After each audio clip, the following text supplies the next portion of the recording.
Olá a todos. Eu hoje queria partilhar algo que me apaixona e que eu acho que é bastante interessante e importante. Tem a ver com o seguinte: quem é que eu vou escolher para trabalhar no meu clube? Quem é que eu vou escolher para ser treinador principal? Quem é que eu vou escolher para ser treinador auxiliar, adjunto? Quem é que eu vou escolher para ser o gerente, o gestor, fisioterapeuta, enfim. Quem é que eu, sendo eu responsável por contratar estas pessoas, vou escolher? E há um autor que se chama Simon Sinek que aborda esta questão de uma forma muito, muito interessante. Ele foi visitar os Navy SEALs dos Estados Unidos. Os Navy SEALs são a tropa de elite dos Estados Unidos e talvez do mundo. São uma organização super competente, super organizada, e ele foi lá e perguntou-lhes basicamente o que era necessário para ser um Navy SEAL. Quem é que eles escolhiam para ser um Navy SEAL? Qual era o processo? E eles, de uma forma bastante simples, disseram-lhe o seguinte: existem dois fatores para eles importantes, que é o da performance, a competência, e a confiança. E eu posso ter alguém que é super competente, eles podem ter alguém que seja super competente, mas se não for confiável, não tem lugar naquela organização. Competente no sentido das competências técnicas, alguém que tem alta performance, tem alto rendimento, mas que não é confiável. É alguém com quem eu não posso contar. Essa pessoa, normalmente, é uma pessoa tóxica, seja um colega, seja um líder.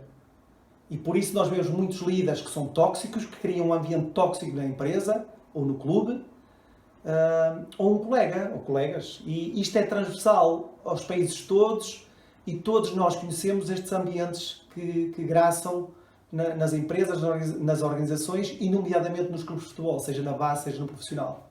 Isto é transversal. Todos nós conhecemos estes ambientes.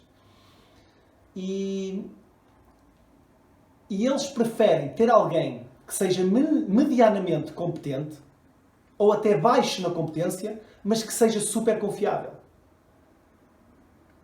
E esta é a pessoa que eles querem na empresa. A pessoa com quem eles podem contar sempre, que lhes vai resolver os problemas e que estará lá sempre, sempre, sempre ao lado deles. E após esta reflexão e após pensar nisto, eu lembro-me de quando eu comecei a treinar. Portanto, há uns anos atrás, já há uns anitos, eu recebi um telefonema do Mr. Rui Quinta, uma referência de futebol nacional, seja da base ou do futebol profissional. É uma referência em Portugal. E nós jogávamos na altura futsal juntos, e ele ligou-me a perguntar o seguinte: Paulo, queres vir treinar um clube? Ele na altura aceitou trabalhar num clube, ser coordenador técnico e também treinador principal de uma equipa que estava na terceira divisão. Portanto, ele tinha estes dois cargos. E ligou-me a perguntar se eu queria ir treinar uma equipa da formação. E eu respondi-lhe o seguinte: Rui, mas eu nunca treinei ninguém, eu não sei treinar. Eu joguei e jogo, mas nunca treinei ninguém. Ele disse-me o seguinte, uma coisa muito simples: Paulo, não te preocupes, isso depois aprendes. Eu lá aceitei. E isto é uma coisa que só muito depois eu entendi o que ele queria dizer com isto. Umas semanas depois, tivemos a nossa primeira reunião de treinadores. A época começou e tivemos a nossa primeira reunião de treinadores. E chegamos à reunião, a primeira coisa que ele referiu não teve nada a ver com o modelo de jogo, com questões táticas, técnicas, de modelo de treino, nada disso. A primeira coisa que ele referiu foi o seguinte: eu quero fazer um aviso. Se algum dia me chegar ao ouvido que o treinador A falou mal do treinador B, este treinador não tem lugar neste clube. Vai embora. E repetiu isto 2 vezes ou 3 vezes, não me recordo bem. E no fim perguntou: toda a gente entendeu isto? E nós respondemos que sim. Foi claro. E o que é que ele quis dizer com isto? Que para ele a confiança era um valor fundamental.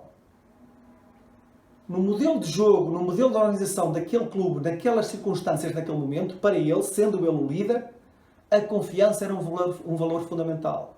E se alguém quebrasse esse valor fundamental, não tinha lugar naquele clube. E no fundo é isto que o Simon Sinek aborda, e era isto que foi aplicado pelo Mr. Roquinta e que ainda é aplicado. E infelizmente nós não vemos isto por onde passamos nos clubes, ou não vemos isto na maior parte dos clubes por onde andamos e que observamos. Nós na altura tivemos bastante sucesso, um sucesso adequado à realidade onde estávamos, e foram 3 anos de um sucesso incrível, sucesso para os jogadores, sucesso para o clube e sucesso para os treinadores.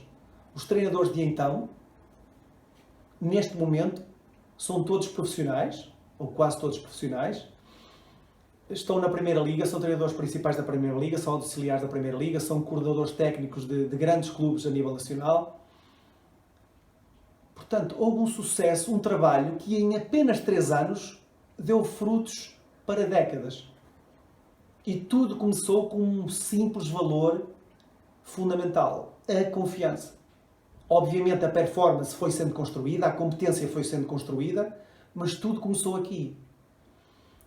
E quando nós temos isto, o ambiente deixa de ser tóxico e passa a ser um ambiente em que existe cooperação, existe superação, e havendo essa cooperação e superação, todos nos vamos tornar melhores. Os treinadores, os jogadores, os diretores, toda a gente se vai tornar melhor. E isto dá efeitos de longo prazo. O que nós assistimos muitas vezes, e eu tenho assistido nas minhas experiências, já estive no Brasil, estive na Índia, estive nos Estados Unidos, aqui em Portugal também, é que estes valores não são implementados no dia-a-dia.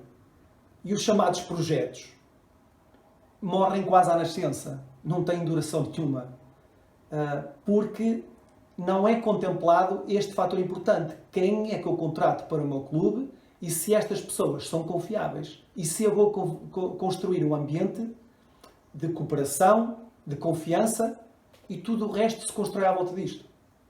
Mas isto é o grande pilar, e foi um dos grandes pilares daquele momento, daquela experiência que eu tive, e que me levou a perceber que isto é fundamental, quer no futebol profissional, quer no futebol de formação ou de base. Portanto, esta era a questão que eu vos queria deixar aqui, que é a seguinte: quem é que vocês vão contratar para o vosso clube?